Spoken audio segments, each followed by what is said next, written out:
Bienvenue dans la série de vidéos d'introduction à Adwin Cache 2. Dans cette vidéo, nous vous présentons l'utilisation du module client pour l'Office Admin. La grande nouveauté de Adwin Cache 2 est le stockage central des données. En d'autres termes, les exploitants et les comptables partagent la même base de données. Le démarrage du programme est présenté dans le tutoriel L'interface utilisateur brièvement expliquée. L'application connaît 4 rôles utilisateurs différents: le Client User ou client, le Simple User ou saisie des données, le Profi User ou comptable et l'administrateur. Tandis que le Client User et le Simple User peuvent uniquement modifier les données comptables, le Profi User et l'Office Admin disposent de droits supplémentaires. C'est ainsi que se présente l'écran de démarrage de l'Office Admin. Le module Client est disponible dans la barre de gauche. Ce module permet de gérer les services comptables, les utilisateurs, les groupes et les mandats. Pour les services comptables, l'Office Admin peut uniquement changer le nom en choisissant le menu Modifier. Plus importants sont les éléments de menu restants, tels que dans l'exemple actuel Paramètres lundi.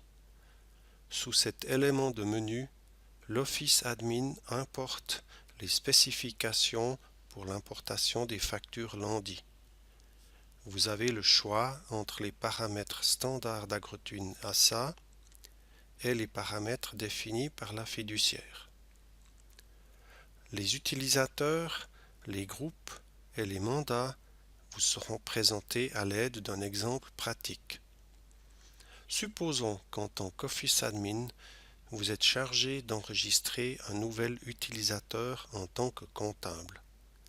À propos, seul l'Office Admin peut saisir un nouveau comptable. Le masque de saisie suivant apparaît. Important: un seul et même nom d'utilisateur ne peut apparaître qu'une seule fois dans la base de données de Cache 2. Pour cette raison, il est obligatoire de débuter chaque nom d'utilisateur avec un soi-disant préfixe. Les préfixes seront transmis aux fiduciaires par Agrotwin SA. Nous recommandons aux fiduciaires qui travaillent avec un terminal serveur d'utiliser les noms d'utilisateurs existants. Dans notre cas, le préfixe est AT-. Après le préfixe, nous choisissons d'abord le nom de famille, puis les premières lettres du prénom. Nous entrons ensuite un mot de passe et le confirmons. Le numéro de client n'est pas obligatoire. Prénom, nom, adresse, etc. cependant oui. La saisie de numéro de mobile ainsi que l'email est recommandée. Comme rôle, nous sélectionnons comptable. Les licences peuvent être activées individuellement.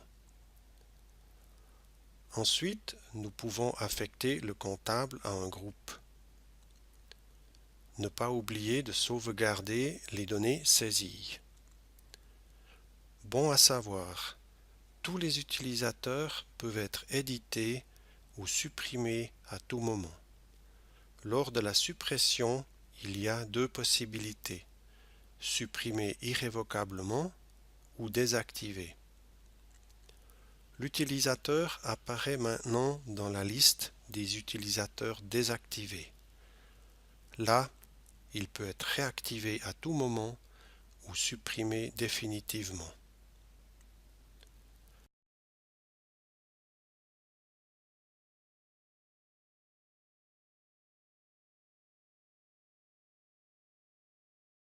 À l'étape suivante, nous créons un mandat. Nous cliquons sur Nouveau et voyons le masque suivant. Le numéro de mandat est déterminé par la fiduciaire. La désignation courte fait référence à l'exploitation. Les champs restants sont explicites. Les paramètres de base du mandat pour la saisie des comptes analytiques ainsi que la TVA sont sélectionnés ici. Bon à savoir, l'exploitant concerné ne peut pas modifier ces paramètres lui-même. Seuls les collaborateurs de la fiduciaire peuvent le faire. La dernière étape importante consiste à affecter des utilisateurs ou des groupes à ce mandat. Par exemple, si nous voulons donner à l'utilisateur précédemment créé les droits d'accès pour ce mandat, nous choisissons Ajouter un utilisateur. Ensuite, nous marquons l'utilisateur et cliquons sur Enregistrer. Inversement, comme vous l'avez peut-être remarqué, il n'est pas possible aux utilisateurs de s'allouer des mandats. En conclusion, nous voulons encore vérifier si les saisies et les liens sont en ordre. Pour cela, nous pouvons cliquer sur le signe à gauche du nom d'utilisateur. Là, nous pouvons voir quels mandats et ou groupes sont assignés à l'utilisateur. La même chose pour le mandat. Là, nous pouvons voir quels utilisateurs et ou groupes sont autorisés à y accéder. Une autre fonctionnalité propre à Office Admin est la gestion de groupes. Ceci est utilisé soit pour créer des groupes d'utilisateurs ou de mandats, soit une combinaison des deux. Voici un petit exemple. Nous cliquons sur Nouveau et voyons ce masque de saisie. Nous créons le groupe Contrôle et ajoutons un ou plusieurs utilisateurs. Ces utilisateurs ont le droit d'accéder aux mandats sélectionnés, voire à tous les mandats de la fiduciaire. Ne pas oublier de sauvegarder. Ensuite, nous pouvons cliquer sur le signe à gauche du nom de groupe Contrôle et vérifier si les attributions sont correctes. Les fonctions d'impression sont explicites. Après avoir créé l'utilisateur et le mandat, puis attribué les différents droits, nous laissons la suite du travail au Profit User, soit le comptable. Le prochain tutoriel vous montrera comment créer un utilisateur en tant que Profit User.